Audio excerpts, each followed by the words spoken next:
ارے بھائی مولانا الیاس صاحب رحمت اللہ علیہ نے تبلیغ کی بنیاد رکھی، کہاں کے تھے؟ مدرسوں سے پڑھ کر کے نکلے تھے۔ مولانا یوسف صاحب نے کام کیا اپنے باپ کے طریقے پر، کہاں سے نکلے؟ مدرسے سے پڑھ کر کے نکلے تھے۔ مولانا چلے گئے، مولانا انعام صاحب، پھر اس کے بعد مولانا اظہار صاحب۔ آج دیکھ لیجئے جو بچے کام کر رہے ہیں وہ سب مدرسوں سے پڑھ کر کے، ان کی اولاد بھی مدرسوں کے اندر پڑھ رہے۔ اصل کردار دنیا کے اندر، ہندوستان میں نہیں، چاہے جہاں دنیا میں چلے جاؤ، اصل کردار مدارس اسلامیہ کا ہے۔ اگر کسی روئے زمین میں آج کہیں کوئی مسلمان اللہ کہتا ہے، میں سمجھتا ہوں دیکھ لو کہیں نہ کہیں کسی مدرسے سے اپنے بچوں کو مکاتب میں اور مدارس میں داخل کرو، اس لیے کہ یہ بات بالکل حق ہے کہ امت کے عقائد کی حفاظت اور امت کی ذات سے روکنے کے لیے اللہ کی قسم مدارس کا کوئی بدل نہیں ہے۔ یہ مدارس اسلام کے قلعے ہیں۔ مجھے حیرت ہوتی ہے دیکھ کر علاقوں میں کالج اسکول ہے، مدرسہ نہیں ہے۔ یہ اس بات کی علامت ہے کہ مسلمانوں میں مدارس کے قائم کرنے کا تقاضا اور سب سے اپنی جان مال اپنی صلاحیت کو اس پر لگانے کا سب سے پہلے تقاضا ہونا چاہیے۔ وہ تقاضا مسلمانوں میں بھی نہیں ہے، کیونکہ جہل غالب ہے، اس لیے اسکول کا ہونا اور کالج کا ہونا ضروری ہے۔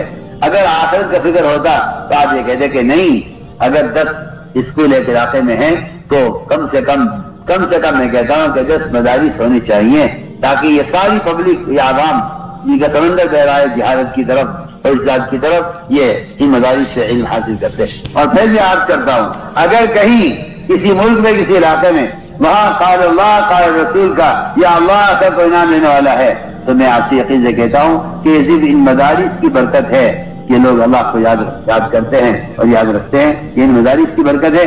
اگر یہ مدارس نہیں تو پھر آپ کی مسجدوں میں ائمہ کہاں سے آئیں گے؟ آپ کی مسجدوں میں خطبہ کہاں سے آئیں گے؟ آپ کی مسجدوں میں واعظ کہاں سے آئیں گے؟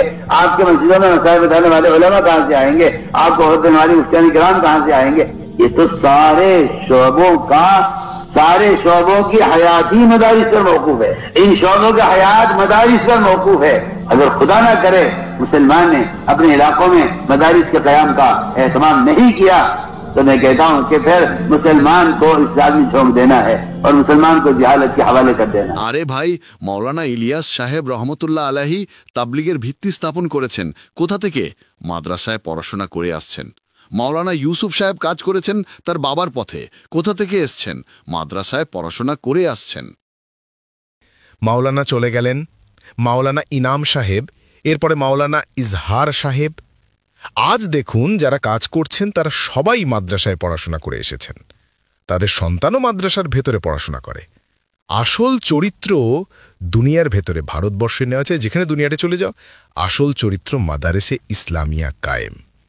যদি কোনো রুয়ে জামিনে আজ কোথাও কোনো মুসলমান আল্লাহর কথা বলে, আমি মনে করি দেখে নাও কোথাও না কোথাও কোনো মাদ্রাসায়। তোমরা তোমাদের সন্তানদের মক্তব ও মাদ্রাসায় ভর্তি করো, কারণ এটা সম্পূর্ণ সত্য যে উম্মতের আকীদার হেফাজত ও উম্মতকে ফেরকা বা বিভিন্ন দলসমূহ থেকে বাঁচানোর জন্য আল্লাহর কসম মাদ্রাসার কোনো বিকল্প নেই। এই মাদ্রাসাগুলো ইসলামের দুর্গস্বরূপ। আমি আশ্চর্য হই যে কোনো কোনো এলাকায় স্কুল আছে কিন্তু মাদ্রাসা নেই। এটা এই কথার আলামত যে মুসলমানদের মধ্যে মাদ্রাসা প্রতিষ্ঠার প্রয়োজনীয়তা এবং সবার আগে নিজেদের জান, মাল ও যোগ্যতা এর উপর ব্যয় করার তাগিদ সৃষ্টি হওয়া উচিত। কিন্তু সেই তাগিদ মুসলমানদের মধ্যেও দেখা যায় না। যেহেতু জাহিলিয়াত বা মূর্খতা প্রবল, তাই স্কুল থাকা এবং কলেজ থাকা জরুরি। যদি পরকালের চিন্তা থাকত তাহলে তোমরা বলতে, না, যদি একটি এলাকায় 10টি স্কুল থাকে তবে কমপক্ষে, আমি বলি কমপক্ষে 10টি মাদ্রাসা থাকা উচিত, যাতে এই সকল মানুষ, এই জনতা যারা কোরআন পড়ছে, জাহালাতের দিকে না গিয়ে হিদায়াতের দিকে যেতে পারে এবং এই মাদ্রাসাগুলো থেকে জ্ঞান অর্জন করতে পারে। এরপর আমি আরজ করছি, যদি কোনো দেশ বা এলাকায় আল্লাহ, কোরআন, রসুলের অথবা আল্লাহর নাম নেওয়ার মতো কেউ থাকে, তবে আমি নিশ্চিতভাবেই বলছি এটা শুধু এই মাদ্রাসাগুলোর বরকতে হচ্ছে। এই লোকেরা আল্লাহকে স্মরণ করে এবং মনে রাখে, এটা মাদ্রাসার বরকত। যদি এই মাদ্রাসাগুলো না থাকত তাহলে তোমাদের মসজিদের ইমামরা কোথা থেকে আসতেন? আজকের মসজিদের খুতবাগুলো কোথা থেকে আসত? আজকের মসজিদের ওয়াজগুলো কোথা থেকে আসত?